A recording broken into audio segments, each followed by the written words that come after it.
Most agencies don't fail because they can't get clients. They fail because they hit ceilings. They keep running the same plays that worked at the start, but eventually the pipeline slows down, costs creep up, and momentum disappears. That's why so many agencies feel stuck, not because growth isn't possible, because they're blind to the mistakes that are holding them down. I've been through every one of these ceilings myself, and I've watched hundreds of operators hit these same walls. The difference is I built systems to push through them. That's how I scaled my own agency past 100k per month, and why I can show you exactly where most people get stuck and how to break out of it. So in this video, I'm going to walk you through the 5 biggest mistakes that keep agencies stuck, and more importantly, the fixes that blow past them. We're not going to just talk theory. For each mistake, I'll show you why it happens, what it looks like in practice, and the moves you need to make to escape it. By the end, you'll have a clear roadmap for breaking through whatever ceiling you're at right now. And if you stick with me, you'll walk away knowing exactly what's been holding you back and exactly how to scale beyond it. The first mistake that keeps agencies stuck is fragile acquisition. On the surface, it looks like you're getting clients, but under the hood, you're relying on chance, referrals, a couple of quick wins from marketplaces, maybe a burst of cold DMs when cash runs low. It feels like progress, but it's fragile progress because the moment those sources dry up, you're back to zero. If every month starts with no pipeline, you simply can't scale. You're in scramble mode, hoping the next deal comes through.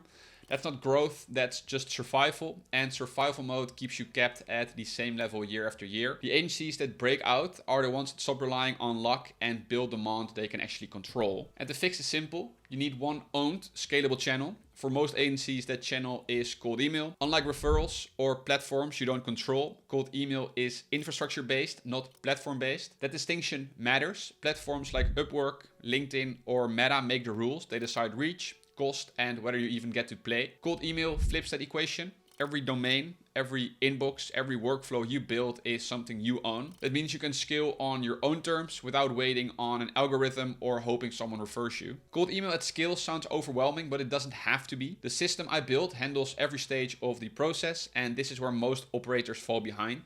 They try to duct tape it together manually, but my setup does 3 things. First is lead scraping. I can pull data from any source, Apollo, LinkedIn, niche databases, and the workflow automatically cleans it and pushes it into the CRM. Lists that would normally take days to build are ready in minutes. Second is qualification and enrichment. Normally, this is the bottleneck. You'd have to research companies, write custom lines, and manually decide who's worth reaching out to. My system automates all of it. It scrapes the relevant data, runs it through AI, and classifies each lead, in or out.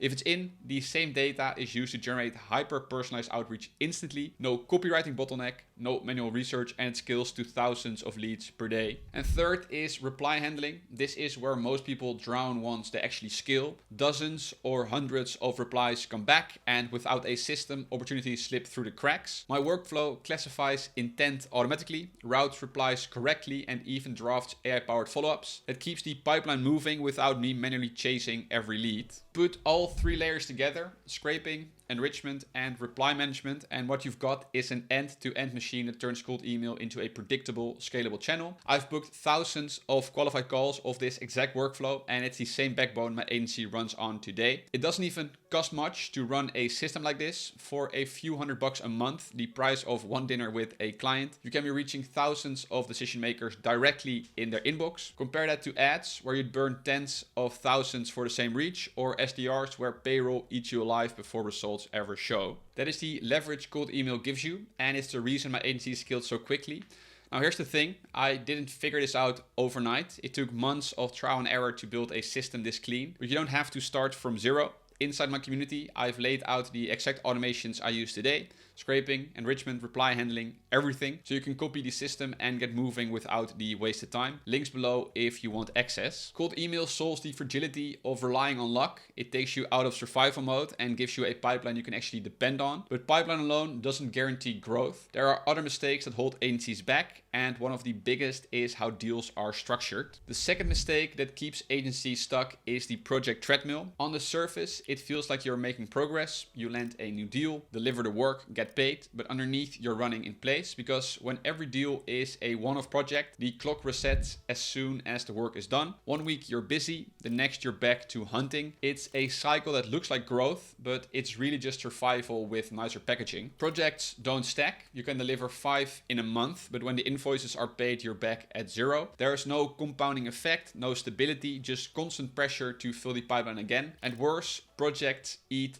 bandwidth. Every client is custom, every scope is new, every timeline is unpredictable. Delivery consumes all your time, which means you're too busy keeping promises to build systems that would actually free you. It's a hamster wheel dressed up as progress. Now, what does this mean for you? If you're just starting, it's tempting to take on any project that comes your way. It feels safer, money in, work out, but it also guarantees that you'll stay stuck. You can't scale when every month starts from scratch. If you're further along, the treadmill keeps you kept. Revenue spikes look good on paper, but without stability, you can't plan hires, you can't reinvest, and you definitely can't grow without burning out. The deeper insight here is this. Projects sell hours, retainers sell outcomes. Projects tie your revenue to time spent, retainers tie it to results delivered. And when you package what you do into systems that consistently deliver outcomes, you move from one-off wins to compounding revenue, and that is the real shift. Think of it like this. With projects, 5 clients mean 5 different scopes, 5 different timelines, 5 different fires to put out. With retainers, 5 clients mean the same system repeated 5 times with predictable delivery and revenue that stacks month after month.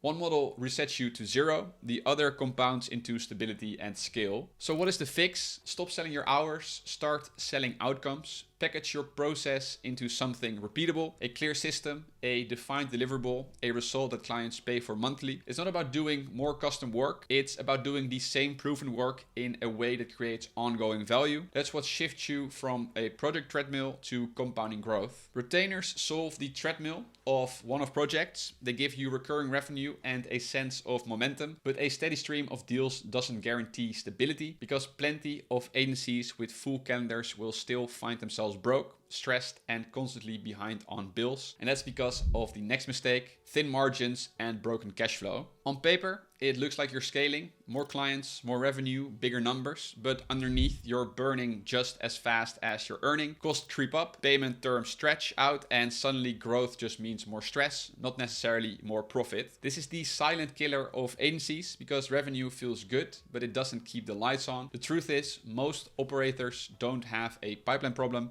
they have a margin problem. They chase top-line numbers while their costs balloon, stacked SaaS tools, expensive hires, contractors on standby, even ad spend that eats up cash before results ever show. And when clients pay late, 30, 60, even 90 days out, the whole system buckles. You look successful from the outside, but you're scrambling to cover payroll on the inside. Now, if you're just starting, this is the trap that kills you before you ever really scale. Every dollar wasted on bloated tools or long projects you haven't been paid for yet is a dollar you don't have to reinvest in growth. And if you're already at 20 or 30K a month, thin margins make the whole thing fragile. One client churns, one deal pays late, and the entire business wobbles. That's why so many operators scale revenue but never really feel safe, because they're building on sand. The fix is a profit-first structure. Keep your setup lean. You don't need 10 different SaaS subscriptions when one well-built automation stack can run the whole system. Negotiate upfront or milestone-based billing, so you're not playing bank for your clients. Build profit into every deal from the start. Don't wait for someday margins, and keep a cash buffer, even if it's small at first. That buffer is what makes scaling safe, because it means a bad month doesn't knock you off the board.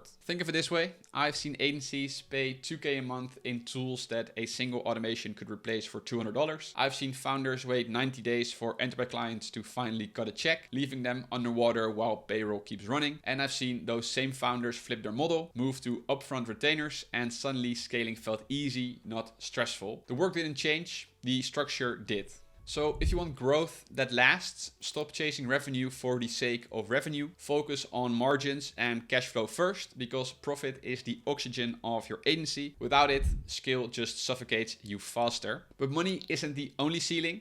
Even with healthy margins, plenty of operators still stall out. And the reason is simple. They're trying to do everything for everyone, and that's the trap we'll get into next. The fourth mistake that keeps agencies stuck is the generalist trap. It looks like this. We do automation for any business. We can help with whatever you need. Yes to every project that waives a budget. Every proposal is custom. Every delivery is from scratch. And every sales call starts with you explaining what you do, because you're not known for anything specific. Why is this a ceiling? Because breadth kills leverage. When every client is different, you can't recycle systems. Delivery is slow because you're relearning tools, industries, and edge cases every week. Positioning is weak because buyers can't immediately place you as the best choice for a clear problem. And when you're not the obvious choice, you compete on price. Price pressure crushes margins. Thin margins block hiring. No hiring means you stay in the weeds. That's the loop. If you're early, generalism feels safe because it looks like more chances to win, but it actually slows everything down. You can't refine one offer, you can't build repeatable workflows, and you can't gather case studies that stack. If you're already doing 15 to 40k months, generalism is the silent cap on authority. The wider you go, the harder it is to become the go-to, and without go-to status, you'll always be replaceable. The fix is specialization, not just in industry, but in problem plus ICP plus mechanism. That's where leverage compounds. When the problem is consistent, messaging sharpens. Prospects instantly get what you do. When the ICP is consistent, sales shortens. You know their pains and objections before the call. And when the mechanism is consistent, your repeatable system delivery speeds up. Your playbooks,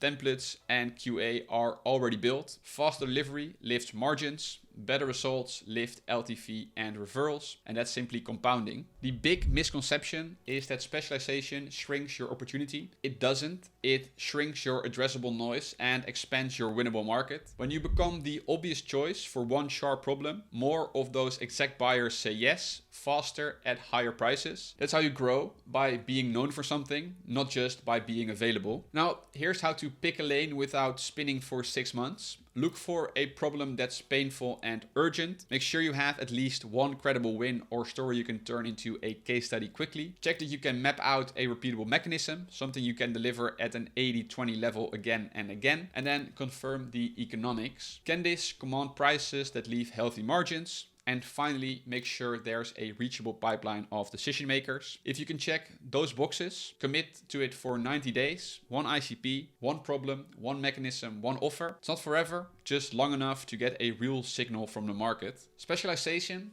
doesn't just sharpen your pitch, it makes your landing page write itself. It makes your case studies rhyme. It makes your demos show the same proof over and over with just different logos. That's what turns fulfillment from custom hero work into repeatable system work. And that's when you finally unlock speed, margin, and authority at the same time. The Generalist Trap keeps you busy and invisible. Specialization makes you fast, profitable, and memorable, but there's still one ceiling left that quietly gaps growth. It's not about the market, and it's not about your offer. It's something internal, and that's where we're going next. The fifth mistake that keeps agencies stuck is the founder bottleneck. On paper, it looks like you're growing, more clients, more revenue, more moving parts. But underneath, nothing moves unless you touch it. Every new deal still runs through you. Every fire gets escalated to you. Every new idea waits for your approval. It's growth on the outside, but suffocation on the inside. Why is this a ceiling? Because when you are the system, the business can't scale beyond your personal bandwidth. Growth doesn't make things easier. It multiplies the pressure. Every client wants access to you. Every team member leans on you for decisions. You start working more, not less, and you realize you haven't actually built a company. You've built a job with extra stress and no clock out time for yourself.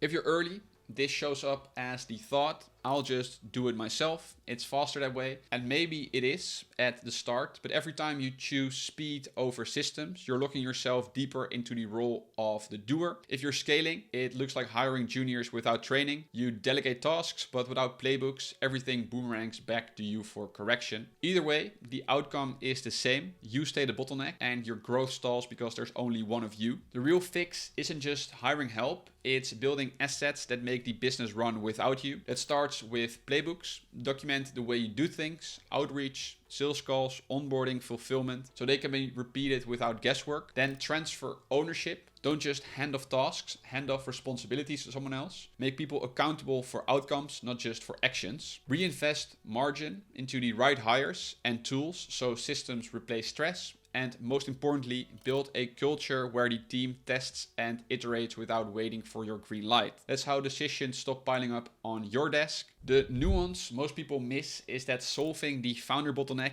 isn't about disappearing. It's about replacing you with assets. Assets in the form of documented systems, trained people, and a company culture that doesn't rely on permission to move forward. That's when the agency shifts from fragile to durable. That's when you stop being the ceiling. Because at the end of the day, if everything still runs through you, you don't own a business, you own stress. Solve this and you unlock the only real definition of freedom, a company that scales whether or not you're in the room. And once you hit that point, the whole game changes, because now you're not just fixing mistakes, you're stacking solutions into a system that compounds. So to bring this all together, what we've really been talking about isn't random mistakes, it's 5 ceilings that quietly hold agencies down. And once you see them for what they are, the path to scale becomes a lot clearer. The first ceiling is fragile acquisition. If you rely on referrals or marketplaces, you're gambling every month. Cold email flips that into a system you own, giving you a pipeline you can really depend on. The second ceiling is the project treadmill. One-off deals reset you to 0, retainers stack, and when you package your process into outcomes, you move from survival to compounding growth. The third ceiling is thin margins and broken cash flow. Revenue without profit just kills stress. Lean structures, upfront billing, and a profit-first mindset turns growth from fragile to safe. The fourth ceiling is the generalist trap.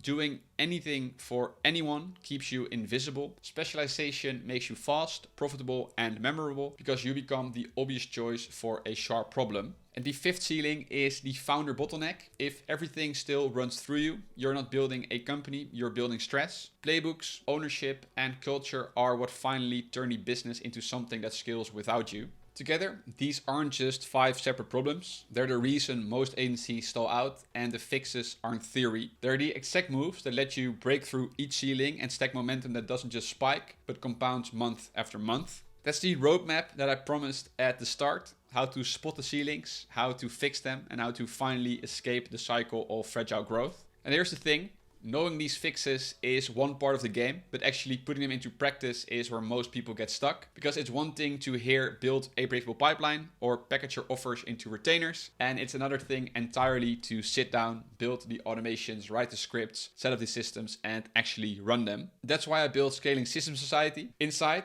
I've laid out every part of this playbook in step-by-step systems. The same workflows I use to run my own agency, from cold email automations to reply handling to pre-call qualification to the sales scripts and fulfillment frameworks that turn one-off projects into scalable retainers. So if this video clicked for you and you're tired of piecing it all together alone, that's your next step. You'll not only get the exact systems, but you'll also be plugged into a community of operators who are pushing past the same ceilings as you, with direct feedback and monthly calls to make sure you don't stall out again. The link's below if you're ready to shortcut the trial and error and actually start compounding momentum.